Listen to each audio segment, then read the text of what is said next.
Hi. If you watched the last video where I did my introduction and talking about what's going to happen in this channel, so you must know that I'm going to make the first reading of this channel, and it's gonna be Summer Demons. And I'm probably gonna read just 2 chapters because the book is really short and I can't read more, so you're probably gonna give too much story if I read more than 2 chapters. And I'm gonna start with the chapter 1 right now. I hope this reading won't be boring or if I'm gonna chuck it up some words, so forgive me if something goes wrong in the middle of the video. I'm really nervous. I don't like talking in front of a camera. This is pretty much a test. I'm trying to get used to it, and let's see how it goes, right? Chapter 1. She saw red, seeping into the crystal clear water it spread, bleeding and emerging as the ripples around her pushed it closer towards her feet. The deep crimson only grew darker as it surrounded her. She could feel her breathing quicken, coming in short, sharp rasps as she started to panic. Her chest constricted, unbearable pressure tightening like a boa constrictor, refusing to release her from its clutches. Her throat felt dry, her increasing breathing doing nothing to help the situation, as she forced herself to swallow in the hope of dislodging the lump that had formed there. This isn't happening. This isn't real. I came here to escape this, she told herself repeatedly as she lay there, her turquoise bikini embellished with gold sequins shining in the sun as her back turned slowly.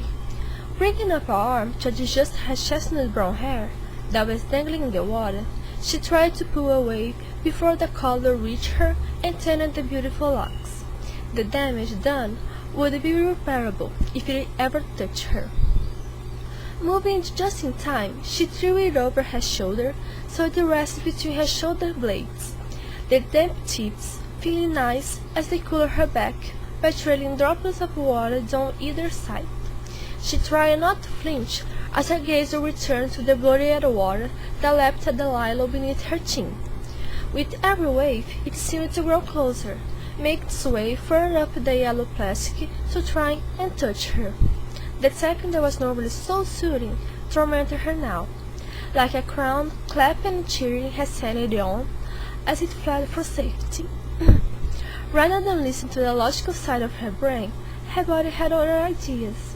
Shuffling back, she put a bigger distance between her face and the abnormal pool beneath her. As her toes dipped into the cool water behind her, though, she flinched, automatically drawing herself up so that no part of her body was near the edge.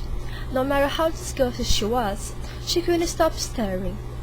Her eyes were hypnotized by the gentle movements that resolved the color into the water even more. The red had become so thick that not one tile beneath the surface was visible. The more she stared, the more she remembered. The more she remembered, the more she was pulled into her memory. It might not have been real at the moment in time, but it had been, and Jenna was once again pulled into the unbearable memory. The silence was icy. A collective scream had passed over the crowd, and then nothing.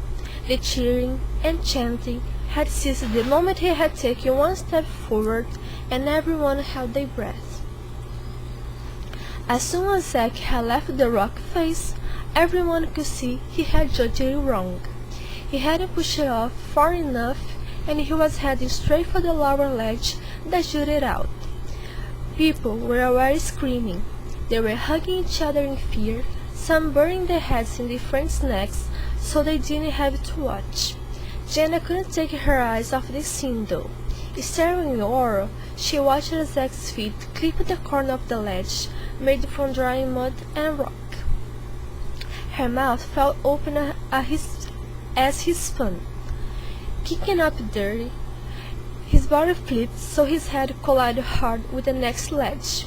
He turned faster, out of control, as gravity pulled him closer to the pool of water below, but not before he had hit every obstacle in his path during the descent. Each thud came louder than the first as Jenna watched Zack's body break, powerless to do anything about it. It was all over in seconds. Spiraling, Zack collided with the choppy surface of the dark water just in front of the waterfall, a mass of limp limbs. Throwing a wall of white spray into the air, the crash overpowered the screams of fear that rang out in the tense atmosphere. When the water set into its normal heat once and again, Zack had not surfaced. The scream intensified as three people, including Jenna, dove in to get to Zack, but it was shut out the moment her head was submerged in the water.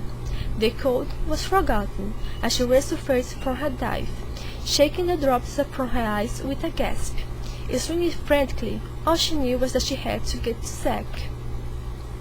His friends had made it to the spot he had entered the water just before her, their strong arms pulling them through the water quicker.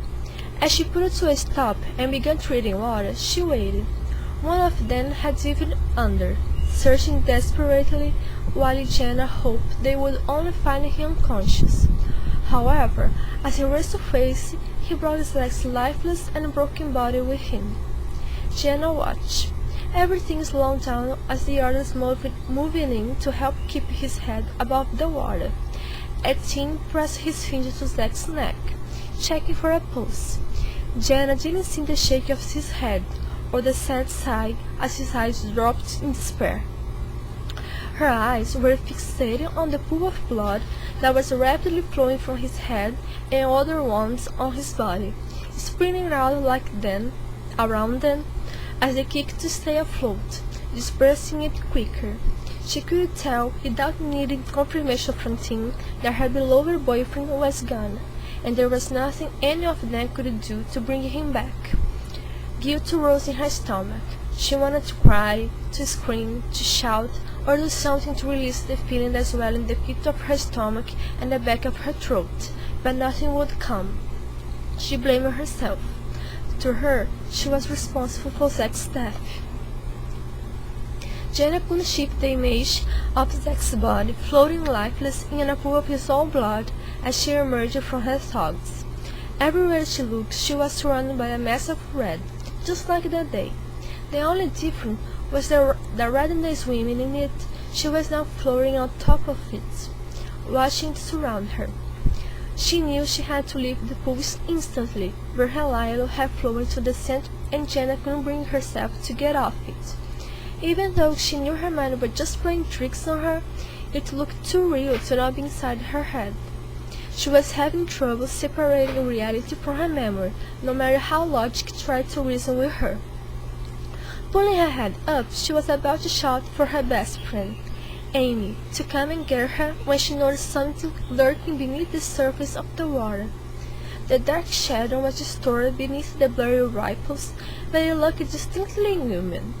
Jenna let out a high-pitched scream, almost stopping her Lilo as she fought to get away from it. Her movement distorted the surface even more as she panicked, not caring that the crowds of people around her were staring. "It's not Zack. That's impossible. It can't be." Jenna's mind screamed, trying to reason with her as the figure drew nearer. Taking her eyes off it for a second, Jenna's eyes found Amy's, bleeding and desperate. She had thought she was ready to face the water again, but she couldn't have been more wrong. She had pushed herself too far, and she was paying the price. The last thing she saw was Amy's face morphing to concern and worry. Deep frown lines appeared on her forehead as she threw her towel into the sun lounger she had been lying on and prepared to jump in. Amy had just hit the water when Jenna was thrown from her Lilo, spinning so that all she could see was the empty blue sky above her head. She felt her body crash with the water. The cold liquid surrounded her, clinging to her like a mold as it made its way up and over her head. It blocked all traces of people laughing and joking as it filled her ears. Her scream was cut off, replaced with gurgling as she tasted the chlorine-filled water enter her mouth. No matter how much she played it around, Jenna couldn't get herself to surface. All sense of direction was lost as she screwed her eyes shut tightly, immersing herself in blackness as she held her breath. Her arms and legs refused to coordinate, and it felt like she had been submerged in the dark for minutes, when she felt two hands encircle her arms to pull her up. The warm air hitting her face hard as she gasped. Blinking back at the water from her eyes, as she tried to control her pounding heartbeat, Jenna looked around, disorientated, not even aware of all the strange looks directed at her. And guys, this is how the first chapter of Summer Demons ends. I know it may sound a little bit confusing, but I guess it was a little bit clear why Jenna was having a vacation. And I feel like this story was good, but could have been developed a little bit more. The most information that you get from this accident that Jenna remembers, it's in the memory recognize that Jenna just had. So I hope that you guys enjoyed the reading, and I will bring you the second chapter soon. So thank you for watching, and see you next time. Bye bye.